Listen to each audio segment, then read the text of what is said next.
There's always a better way to do what you're doing right now. So be grateful. Now they're just like, oh my gosh, there's so much more to do, right? And I was like, no, programmatic is where my heart is. Amen.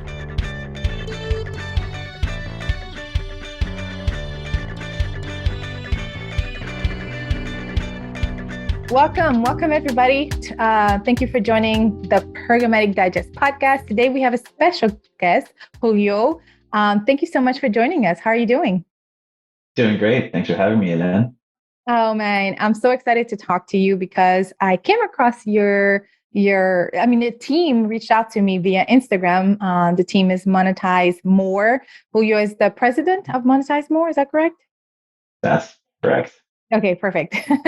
And the team and the type of content you guys share on Instagram and on LinkedIn is really bomb. So that's why I was like, let's just reach out and see how we can collaborate or even have you on the podcast. And I've heard that you're an amazing leader. So before we get into today's conversation, we'll talk about MonetizeMore being a fully remote company, how you've handled your growth, like an explosive growth, internally and externally. And maybe we'll have some time to talk about like the publisher market and the publisher, the latest, greatest news about the publisher side.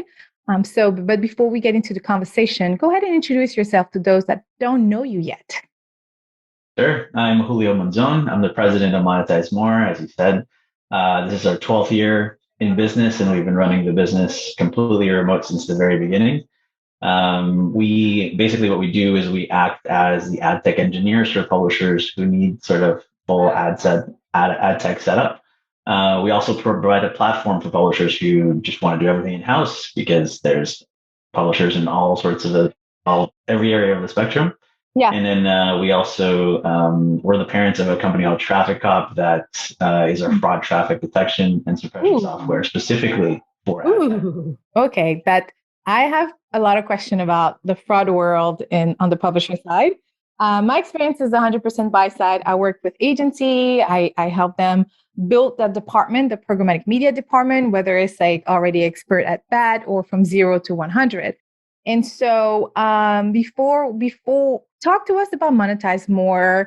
The culture around MonetizeMore. I mean, I got a chance to talk to two of your people, and they're amazing, Joseph and Kamaya specifically. So, talk to me about what the last 2 years has been for the company, specifically. In the post-pandemic. How did you make sure that, or how did the team or the company make sure that you would still be able to respect the company culture, despite the negativity around the employees, something that we cannot always control, but we can always try to help our people. Yeah, it was interesting. I mean, first of all, as the pandemic was rolling out, we were so prepared for the pandemic we didn't even know because again, we've been completely remote for 12 years now. And so we didn't have to go through what a bunch of our colleagues had to go through in terms of like, okay, what do we do? Everybody's got to go remote. Do we give everybody access and everything like that?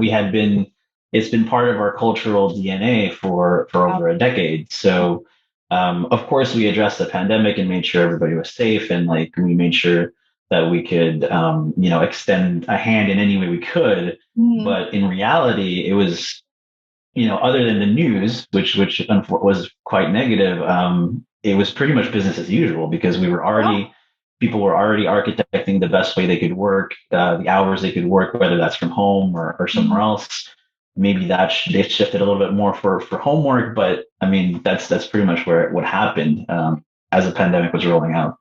So talk to me also about to segue into my next question. Talk to me about the diversity within the company, because you are a global company, but is there any strategies in terms of like, oh, let's go ahead and focus on hiring in this particular region of the world, or does the way you're running the business affect how you're recruiting, basically from a global perspective?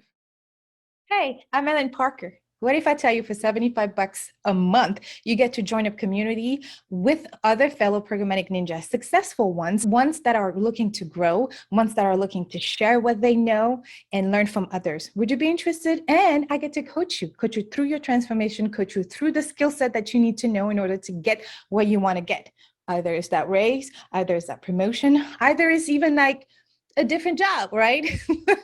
So I'm not a recruiter, y'all. I'm not a recruiter. I'm one of you. I've done what you've been doing for at least 10 years, and I'm here to help you.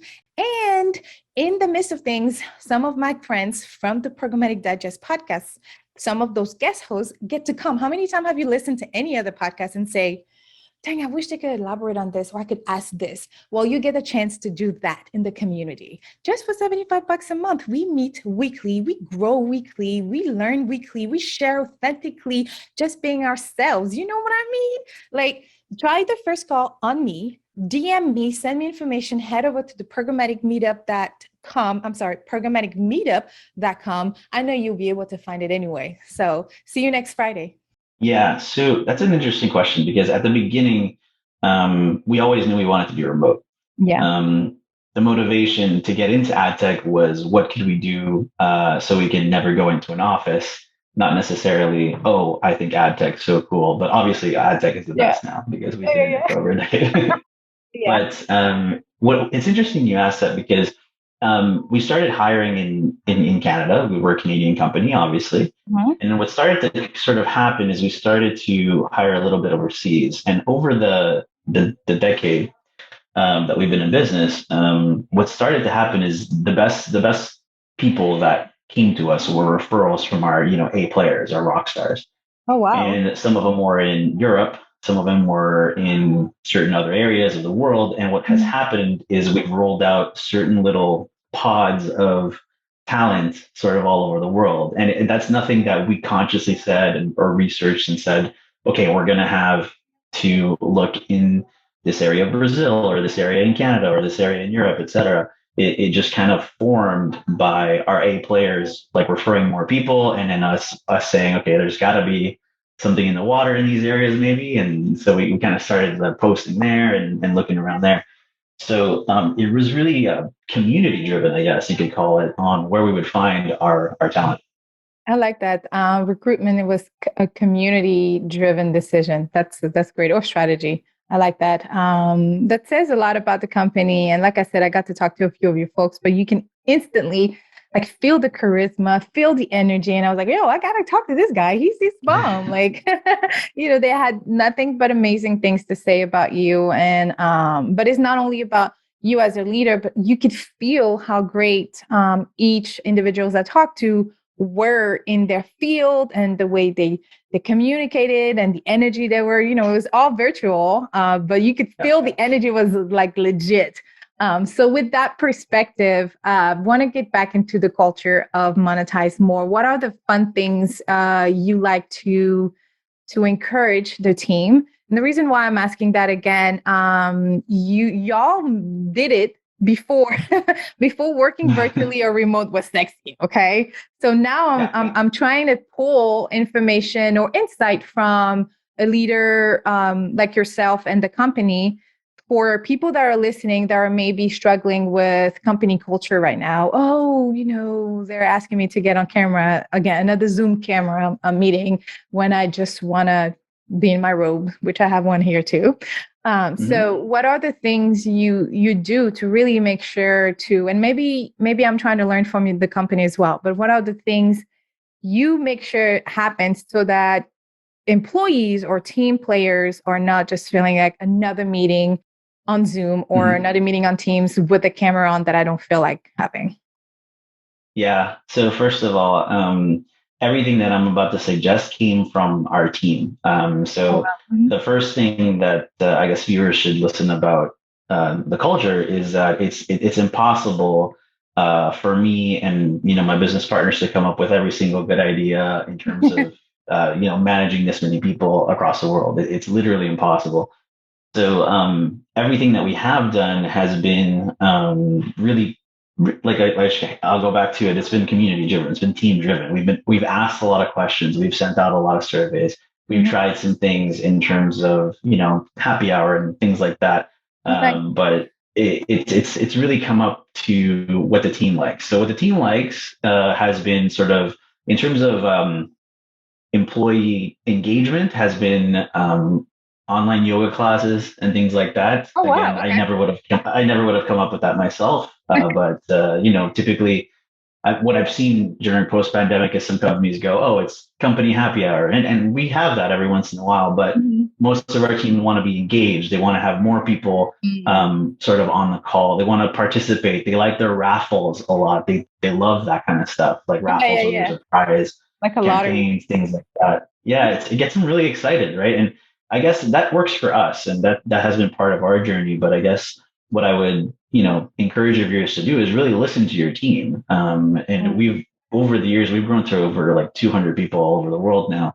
And the challenge, we recognize the challenge right away that it's getting harder and harder to listen to absolutely everybody, but we make a very, very conscious effort. We have a whole people department to try to continuously listen to our people. Do we take every single idea? No, absolutely not. But we do try to give that opportunity for everybody to have a voice. And so any of this engagement stuff, we can keep rolling with it. And any kind of thing that motivates you as an individual, we can try to line that up with the company culture and incentives and things like that, because it's different for everybody. That's really cool, because my next question was about the company's growth, the business growth side of things. And I think it aligns with your conversation about being very community driven, but also like listening to your people. That's it.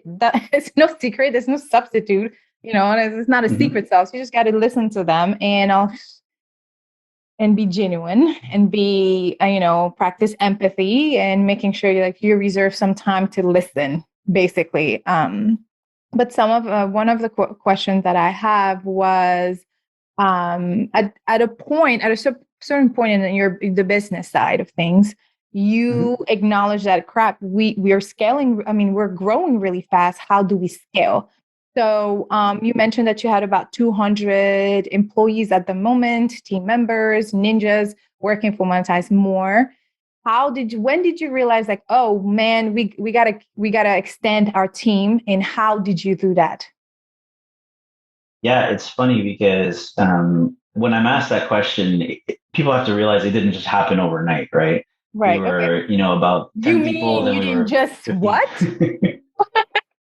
as explosive growth can get. No, it's we were 15 and then 20, and then it eventually kind of rolled out that way up to the level we are right now. I think the most important thing that we do as we've grown and to continue, because culture really is a huge part of our growth, and I can go into sales and our technology and everything like that. But to be quite honest with you, the core of everything branches off of culture.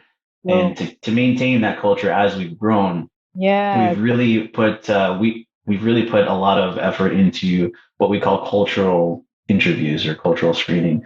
So whether you were a developer for Google or Facebook and you want to work for us, or the best salesperson in the world, it doesn't matter. The first kind of filter that goes into our conversations with you is a cultural interview to see, how you work, how would you work remotely, how do you deal with people remotely, a bunch of different questions around that.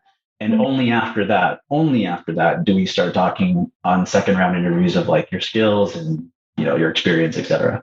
So I would say the biggest thing is probably that. That's something that we really hold true. We want people to come in and really feel the culture, and they do. Because I feel like people, there's a lot of companies out there that have like, trust, teamwork, accountability, like values. Exactly on their values to look really nice for a pitch deck or whatever.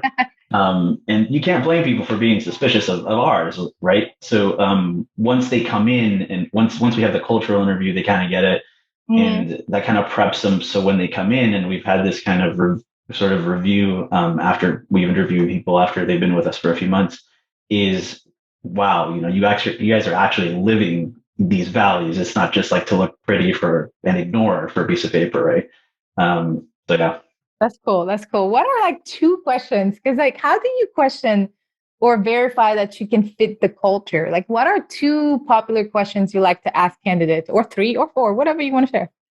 Like your favorite questions that tells you like, oh, when they answer this, it's like a yay. Or if they answer this, is a no. Of course, somebody's going to listen and call you, but I believe that I have a strong belief that everything happens for a reason. There's no coincidence, right? But also, like, you always have a gut feeling. So if you're listening to this and you're like, you want to work for MonetizeMore, and you're taking notes and you say it to Julio or his team, and it's not genuine, they'll be able to tell.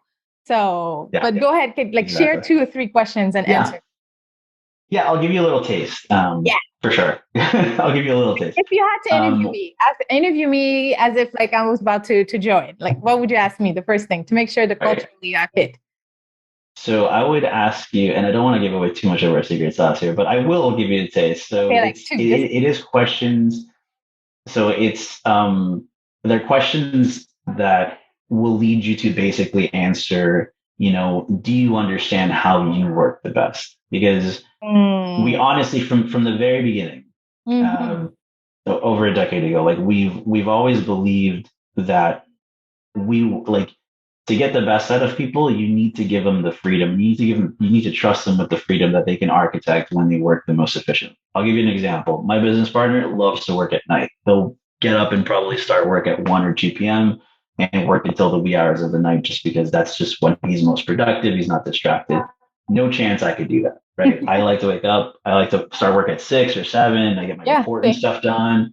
Same, right? Yeah.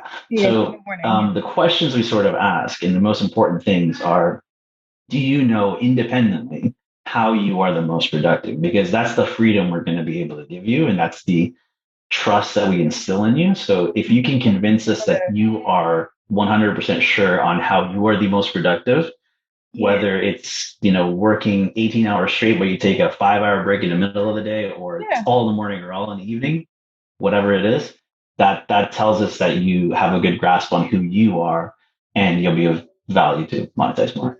That's pretty good. That's pretty good. I like how you didn't tell me for real, what kind of question you asked, but you kind of told me. So I like that. Hi, did you know that at Ellen Parker Consulting, we now offer an accelerator program where we attract, recruit, and train future marketers. And their training include a 6-week program where they cover programmatic landscape, important industry trends, the differences between targeting placement and targeting mix, and their best practices, including optimization and reporting hacks.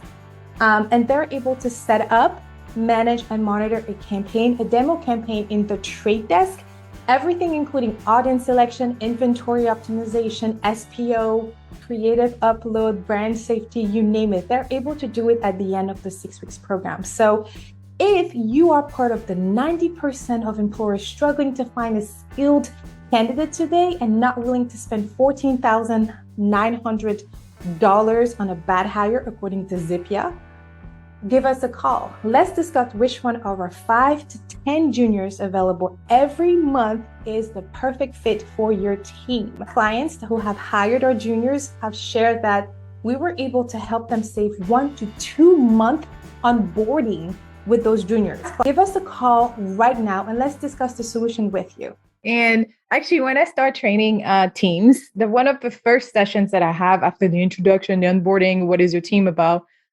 is a DISC assessment. I don't know if you're familiar with the DISC assessment. And it basically, the DISC assessment categorizes people communication styles into 4. Dominance, which is very more assertive, or there's influencer, which is more like the life of the party, very people driven. There's stability, and then there's compliance. Stability is really like, the type of stability and compliance are always the 2 things that I always get confused about, because I'm very low scores on those. I'm very high I, and very a little bit higher on the D side. But the reason why I do this is because we all have different forms of communication. Like, for instance, if you had to approach me with something important, you would definitely have to ask questions such as like, how was your day? How you doing? How's your mama? Da, da, da. And then 10 minutes later, get into the work conversation. Versus somebody with, I think is higher in compliance, you'll have to go straight into it. Hey, how are you doing? Hello. Can you get me this by this date or whatever? or like somebody that's assertive, same way, like you go straight to it, like, hey, sometimes you don't even have to say hi to them. You like, give me this. And they receive it well because that's their form of communication. That's how they're communicating back. That's how they receive the information back to them. So I think it's a great way to identify if somebody even know who they are. And yes. I'm saying this because sometimes we associate our work with our identity and it's completely wrong. Like your job is going to come back and forth. Like you're going to test different skills and it's going to lead into different jobs and job titles and I was going to say revenue, but income that you will be gaining during that year. But your job has nothing to do with your identity. So I appreciate the fact that before you even go into a skill set, you're asked like, who are you? Who is you? Like, what do you even understand how you're the most productive, but also how you're the happiest? Because when you're happy, when you're confident and you're productive, you gain results. You're able to speak up for yourself and speak for what's right and what's wrong. And most, you'll be surprised, most employee that I talk to, that I train outside of the leadership, like when they're not around and I'm training them on a one-on-one basis, it's a lack of confidence that was created by miscommunication at some point. A boss said something mean to them, or boss just was too dismissive because the boss is assertive and the other one is like, a high S. So you got to come at me really slow and then, give me some space when you ask me a question, versus the assertive boss who just knows how to ask, I need this now. Don't tell me how you did it. Just give it to me now. Yeah. So I appreciate the fact that you're going through that. And it says a lot about the company. I mean, you guys have been doing this before it started being sexy 2 years ago, thanks to the pandemic. So let's move into our final question here, which is, what's the latest and greatest about the industry right now in Julio's mind, in Julio's perspective? Mainly, what is something you're excited about maybe in 2022? From a company perspective as well, anything that you want to share, even if it's like personal. Yeah, no, the most exciting part, you can be excited about a lot of different things in that, especially in the publisher world. Then you start mixing different, because we're so global, you start mixing different things that are important in different geos, and then it's a whole other thing. I guess I'm most excited with some of the opportunity we have in certain geos, because they're very behind compared to sort of, for example, North America, Europe. Yeah. And it's very interesting. We've identified some, imagine, going backwards in time 5 years ago, and they're having the same issues, but because we're much more advanced in ad tech in general than it was 5 years ago, the challenges are a little bit different. So it's not sort of a, just act like you acted 5 years ago. So in sort of emerging markets and things like that, that's what's going on. And it's very, very interesting personally for us, because it's like, we've gained a lot of traction with our company, but then it's like, okay, well, this is sort of a new market. Like, how do we deal with here? And, how do we deal with the marketing and the communication? And we have we really want to empower ad monetized publishers. So how do we communicate and educate them at this level, given that they're behind? It's very, very, very interesting. And that's the exciting part. But I feel like it's also like a second chance to do it better than we did it before, For sure. I think our North American market is, I'm not going to say that without hurting feelings. I feel like we're sometimes arrogant when we come to this, and I'm in the market and I work in the industry, because we think that, because we figured it out, there's only this way, and we forget that there's so many more. Like, we tend to focus on the technology before the consumer, and that's the wrong way to think about it, in my opinion. Absolutely. So I appreciate that in emerging markets, there are opportunities to really focus on what's important while complementing with technology, with teams, with growth, and whatever you want to mention. Because this is a market I've been looking at, is South America and Southern America and Africa, because originally I'm from West Africa and Senegal. And that market is like emerging. They have like a little digital hub over there. And I'm like, I'm trying to get in. Like, let me know. Yeah. And there are a lot of opportunities out there. And there are some agencies and there are some technologies that are being developed. And in North America, we don't know about it because we're not thinking about that market. And next thing you know, in 3 years from now, that market is going to be one of the new digital hub. I feel it's like one of the biggest market in that is untapped at the moment. But I'm all about doing it for us by us. So, this is a great conversation. So let's go ahead and close the conversation. But before we end the podcast, I'd love for you to answer a few questions. What is one fun fact about yourself that you can share with us? I haven't had a home in about 9 years, so I take full advantage. I take full advantage of the fact that we can work remotely. Of course, not everybody's as extreme as me, but some people are stay-at-home moms. Bless them. Some people are full-on nomads like me. So I normally stay 3 months in a place and then maybe travel to another place and stay like a month there.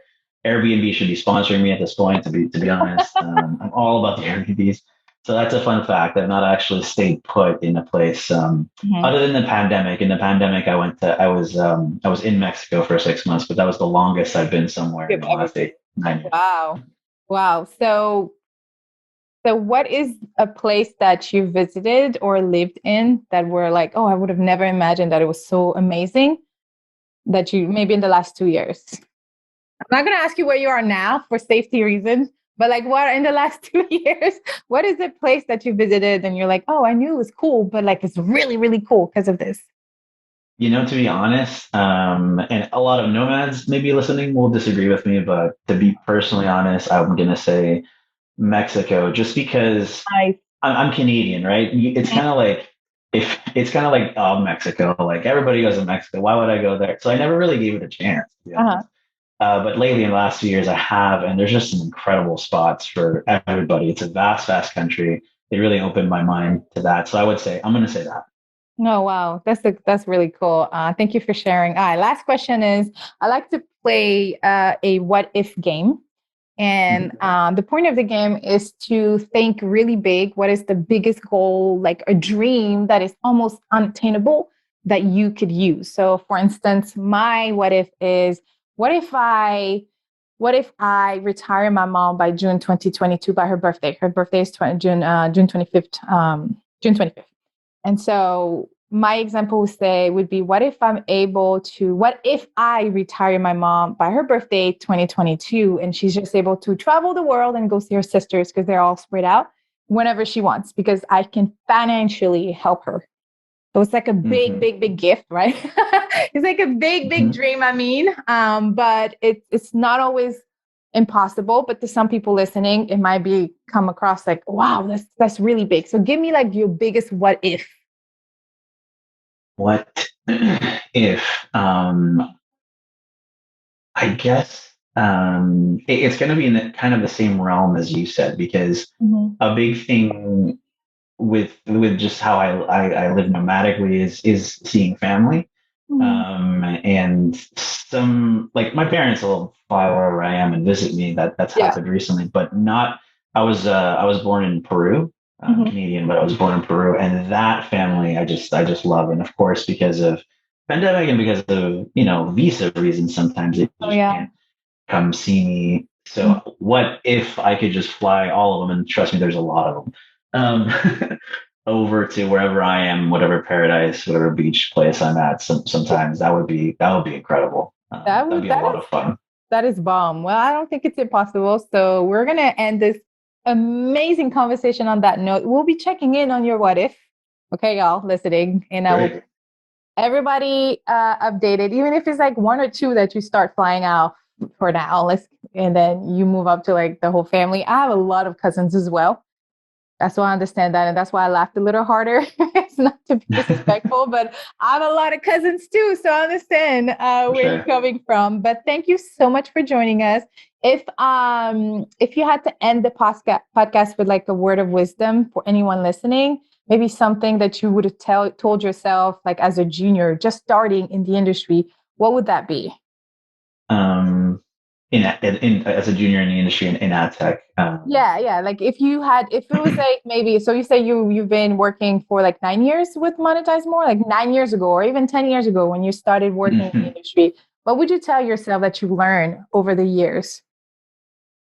Oh, I would definitely say ad tech is very much you don't know what you don't know. And no matter how amazing your leader is, they can't literally proactively answer all of your questions because they don't know what you're going to ask, because there's just so much, it's so many variables. So I would say just be obsessively curious about everything and don't ask every single what you would deem as a elementary question. Just, it might not be elementary to some people. Yeah. So I would say just keep asking questions, be very, very curious. And I'm sorry to steal your line, but Dan, stay curious for sure. No, I absolutely respect that. And I think there's a reason why you're saying it, and we're both working in the industry. So thank you so much for dropping by. We are super grateful. I think what you're doing and what the company is doing speaks for itself. Y'all go follow MonetizeMore on all of their social media. If anybody needed to reach out to you, how can they do that? It's just Julio, Julio, at monetizemore.com. Amazing. All of his information and the company's information would be in our show notes as a friendly reminder on the website, programmaticdigest.com, or on any of our social media, literally. So thank you so much and have a wonderful day.